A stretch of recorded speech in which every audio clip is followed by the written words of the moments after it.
Hello friends, स्वागत है आपका के टू जेड में। ये जो वीडियो है क्लास 9 के साइंस विषय के लिए है, जो आज आपका एग्ज़ाम हो गया है। देखिए, इस वीडियो को बनाने का मेरा मेन मकसद ये है कि जब भी आप कोई विषय को पढ़ते हैं तो क्या क्या चीज़ को पढ़ना है और कैसे एग्ज़ाम को कंप्लीट करना है। क्योंकि साइंस तो हम थोड़ा कम ही पढ़ाएं, हम सोशल साइंस का ही ज़्यादा पढ़ाते हैं, लेकिन फिर भी आपको इसलिए इसको सुनना है ताकि आगे वाला एग्ज़ाम में आप में कुछ चीज़ों का जिसको ध्यान रखना है, ताकि आपको साइंस में भी हम थोड़ा हेल्प कर पाएँ। तो इस वीडियो को आप ध्यान से सुन लीजिए, आपका एक रिवीजन हो जाएगा। और करना क्या है कि जितना भी एग्ज़ाम आप मंथली दे रहे हैं, आपका मई, जून, जुलाई, अगस्त, सितंबर हुआ है, आप सभी बच्चे उनका नोट्स बनाना शुरू करिए, ताकि 9 और 10 अच्छा से पढ़ेंगे तो आपको आगे जितने भी लाइफ में एग्ज़ाम आएंगे बड़े बड़े, वो सब काफ़ी आसान हो जाएगा। तो बस आपको क्लियर करना चाह रहे हैं कि क्या क्या क्वेश्चन आया था और कैसे कैसे आपको करना है। हम जो इसमें जानेंगे वो बता देंगे, क्योंकि साइंस मेरा सब्जेक्ट नहीं, लेकिन 30 क्वेश्चन आता है, आपको शायद 25 ऑब्जेक्टिव बनाना पड़ता है, तो लगभग 25 के आसपास तो आंसर हम कर ही देंगे। तो ध्यान से सुनिए इसको। तो शुरू करते हैं इस वीडियो को। पहला क्वेश्चन था कि दाब का एसआई मात्रक क्या होता है। तो दाब का एसआई मात्रक होता है न्यूटन मीटर स्क्वायर। तो दाब का एसआई मात्रक क्या होता है? Newton metre square. तो इसका आंसर सी हो जाएगा। उसके बाद है चंद्रमा पर किसी वस्तु का भार पृथ्वी के भार का लगभग कितना होता है। तो देखिए, चंद्रमा पर कोई भी सामान ले जाएंगे ना, तो पृथ्वी के भार का 1/6 हो जाता है। अगर पृथ्वी पर कोई सामान 10 kg का है तो उसका 1/6 करेंगे तो वो 6 kg का हो जाता है ना, मतलब 1/6 हो जाता है। जितना भी वजन रहेगा वहाँ जाकर हल्का हो जाता है ना चंद्रमा पर। तो आपसे ये भी पूछ सकता है कि निम्नलिखित में से कहाँ वस्तु का भार अधिक होता है। अगर चंद्रमा पर 1/6 हो जाता है, जब पृथ्वी पर कोई 10 किलो का, तो वहाँ जाकर 6 किलो हो जाता है, मतलब कम हो जाता है चंद्रमा पर जाकर। तो ज़्यादा कहाँ हो जाता है? तो पृथ्वी के ध्रुव पर, पृथ्वी के केंद्र पर, विषुवत रेखा पर। तो पृथ्वी के ध्रुव पर। 3 का आंसर बी हो जाएगा।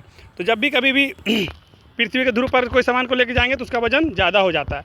फिर है कि निर्वात में, निर्वात यानी कि निर्वात का कहने का मतलब हो गया कि जहाँ पर वायुमंडल नहीं है।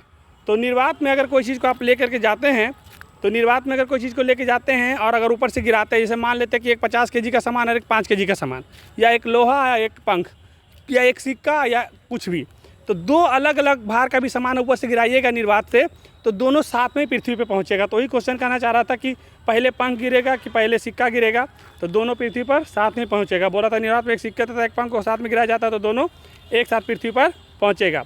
घनत्व का ऐसे ही मात्रक क्या होता है?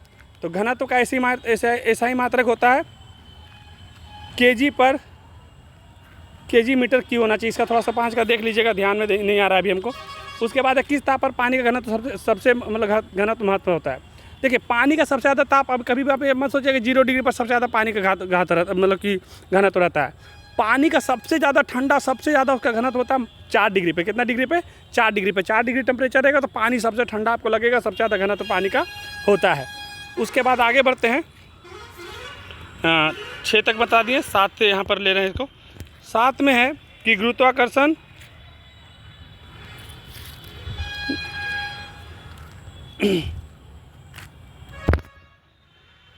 गुरुत्वाकर्षण क्या था, हटाते हैं से। गुरुत्वाकर्षण नियतांक का ऐसा ही मात्रक क्या है?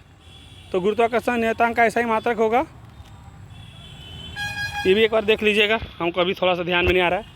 पृथ्वी के केंद्र पर गुरुत्वीय त्वरण का मान कितना होता है? देखिए, पृथ्वी त्वरण पर अगर पृथ्वी के केंद्र पर आएंगे ना, तो मान 0 हो जाता है। कितना हो जाता है? 0 हो जाता है, 0 हो जाता है। तो 8 का आंसर सी कर लीजिएगा। 8 का आंसर क्या कर लीजिएगा? 8 का आंसर सी कर लीजिएगा। इसको हम टिक लगा दे रहे हैं। 8 का आंसर आप सी कर लीजिएगा, 0 हो जाता है। पृथ्वी पर इसका मान क्या हो जाता है? 0 हो जाता है। दाब, बल और क्षेत्रफल में संबंध होता है। तो दाब बराबर क्षेत्रफल, दाब बराबर बल बटा क्षेत्रफल होता है। आंसर इसका डी लगा लीजिएगा। उसके बाद है 1 किलोग्राम भार में कितने न्यूटन होता है? तो 1 किलोग्राम में 9.8 होता है। तो इसका आंसर आप 10 का आंसर सी कर लीजिएगा। उसके बाद है निलंबित कणों का आकार कितना होता है? तो निलंबित कणों का आकार 10⁻⁻5 सेंटीमीटर से कम होता है। उसके बाद है निम्नलिखित में से कौन बिस्मांग मिश्रण है? तो बिस्मांग जब भी पूछेगा ना, तो आयोडीन युक्त नमक बिस्मांग मिश्रण है। 12 का आंसर डी कर लीजिएगा। निम्नलिखित में से कौन भौतिक परिवर्तन है? भौतिक परिवर्तन मतलब जो अपना शेप में वापस आ जाए।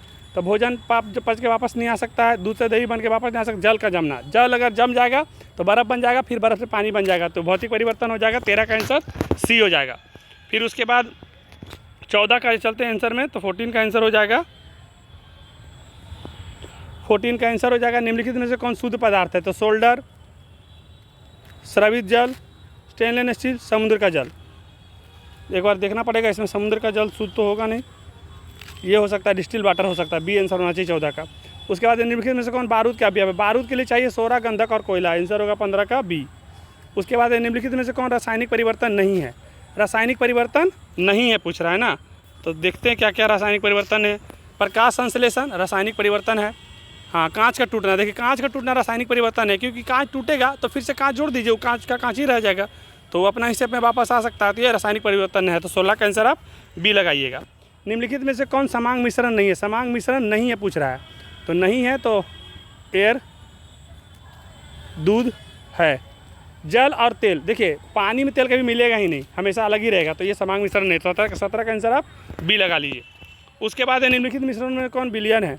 विलयन मतलब होता है जिसमें घुल जाए, है ना, तो मिट्टी में घुलेगा नहीं, बारूद में घुलेगा नहीं, सॉफ्ट ड्रिंक। तो सॉफ्ट ड्रिंक क्या है? वो विलयन है। निम्नलिखित में से किस में अवयव अपनी पहचान बनाए रखते हैं? तो मिश्रण, तत्व, यौगिक, इनमें से कोई नहीं। देखिए मिश्रण जो होता है ना, वो अपना पहचान बनाए रखता है। दो भी मिश्रण रहेगा तो अपना पहचान बनाए रखता है कि क्या क्या चीज़ का ये मिश्रण है। निम्नलिखित में से कौन कोलाइडी विलयन नहीं है? देखिए बोल रहा कि नहीं है। वायु है, हेमोग्लोबिन है, कुहासा है, बादल नहीं होगा, तो इसका आंसर बी लगाइएगा। उसके बाद है लाइकेन निम्न में से किन्हें सहजीवन से बनते हैं? देखिए लाइकेन जो बनता है शैवाल से और फफूंदी से, तो शैवाल एवं फफूंदी देखिए सी में दिया हुआ है, तो सी आंसर लगाइएगा। इसका आंसर कितना क्या लगा दीजिएगा? सी लगा दीजिएगा। हम टिक कर दे रहे हैं, आप लोग को थोड़ा सा अच्छा लगेगा। इसका आंसर शैवाल और फफूंदी कर लीजिएगा, सी। उसके बाद यूग्लिना को किस जगत में रखा गया है? तो यूग्लिना को प्रोटिस्टा में रखा गया। यूग्लिना किस में रखा गया? प्रोटिस्टा में रखा गया। उसके बाद है जीवों को किसने 5 जगत में वर्गीकृत किया? तो जीवों को 5 में बांटा है आर विक्टर ने। आर विक्टर ने इसको जीवों को 5 क्षेत्र में बांटा है। द्विबीजपत्रीय पौधों के समान उदाहरण है, तो आम है और लीची है, ये दोनों द्विबीजपत्री के उदाहरण है, तो इसका आंसर डी लगा दीजिएगा। निम्न में से कौन पादप जगत का सबसे बड़ा समूह है? सबसे बड़ा समूह जब पूछेगा तो एंजियोस्पर्म होगा, 25 का आंसर बी लगाएंगे। उसके बाद किस फाइलम के जंतु के शरीर में उत्तक विद्वान नहीं होते हैं? मेलेस्टा, सेरिटेटा, पेरीफोरा में, तो इसका आंसर पेरीफोरा लगा दीजिएगा। उसमें उत्तक विद्वान नहीं होता, हम एक दिन क्लास में चर्चा किए थे शायद, पेरीफोरा में नहीं होता है। 10 कोशिकाएँ तथा इंटरस्टिशियल कोशिकाएँ किस संघ के जंतुओं में पाई जाती है? नाइडेरिया, एनिडिया, एक मिनट, इसको थोड़ा सा देख लेंगे, ध्यान में नहीं है अभी। निम्नलिखित में से किसके जबड़े में दांत नहीं होता है? गिलहरी, सर्प, कबूतर। कबूतर का जबड़ा में दांत नहीं होता है, आप कबूतर आंसर लगा दीजिएगा। उसके बाद निम्नलिखित में से कौन नियताम्पी जंतु है? चमगादड़, रोहू, समुद्री घोड़ा, मेढक। शायद चमगादड़ होगा इसका आंसर। उसके बाद है बराहकार्ण की उपस्थिति किस वर्ग में जंतुओं का गुण है? पिसीज, रेप्टिलिया, एविज और मलेरिया। लगभग हम आपको 5 क्वेश्चन, 4-5 क्वेश्चन को छोड़ के बाकी सबका बता दिए। तो ऐसे ही आपको 30 क्वेश्चन एक्स्ट्रा दिया जाता है, 5 क्वेश्चन, कि आपको 2, 4, 5 नहीं भी आता है तो कोई दिक्कत नहीं है। आपका फाइनल एग्जाम भी जब भी होगा तो उसमें भी बहुत सारा एक्स्ट्रा क्वेश्चन रहेगा, तो कुछ क्वेश्चन नहीं बनता तो उसके लिए टेंशन नहीं लेना। लेकिन आपको हर चैप्टर को अच्छे से पढ़ना। जो चैप्टर बहुत हार्ड रहे तो उसको ज़्यादा दिमाग नहीं लगाना, क्योंकि 1-2 चैप्टर से क्वेश्चन छूट भी जाते हैं 1-2, तो कोई प्रॉब्लम नहीं है। उसके बाद आपको देखिए सब्जेक्टिव में जो दिया था गुरुत्वाकर्षण का सर्वाधिक नियत लिखिए। मुक्त पतन क्या होता है? गुरुत्वाकर्षण बल किसे कहते हैं? उत्प्लावन से आप क्या समझते हैं? कोलाइडी विलयन क्या है? अतिसंतुलित विलयन क्या है? विलेय और विलायक, ज़्यादातर सब विलयन विलायक से दिया हुआ क्वेश्चन, काफ़ी आसानी है। 10 में से आपको 5 बनाना था। आपको बस ये दिखाना चाह रहे कि इसमें से जो भी क्वेश्चन आपसे नहीं बनेगा तो आप मेरे से क्लास में ज़रूर पूछ लीजिएगा, और सारा का नोट्स आप तैयार करते हैं, क्योंकि फाइनल एग्जाम में ये सभी मिला के आपको क्वेश्चन बनेगा। अब देखते हैं दीर्घोत्तरीय मार्कोनी का सिद्धांत आया था। किसी वस्तु के किसी द्रव में डूबने या तैरने की शर्तों को समझाने के लिए बोला गया था। समांग और विसमांग मिश्रण से आप क्या समझते हैं? अमोनियम क्लोराइड को बालू में ऊर्ध्वपातन विधि की सहायता से आप कैसे अलग करेंगे? एक बीजपत्री तद्विपक्षपत्तियों के आधार पर विभाजित किया जाता है। बहुत ही आसान क्वेश्चन है, कुछ हार्ड था नहीं इसमें। तो आपको क्या करना है कि ये सारा को आप नोट्स बनाइए अच्छा से, ठीक है।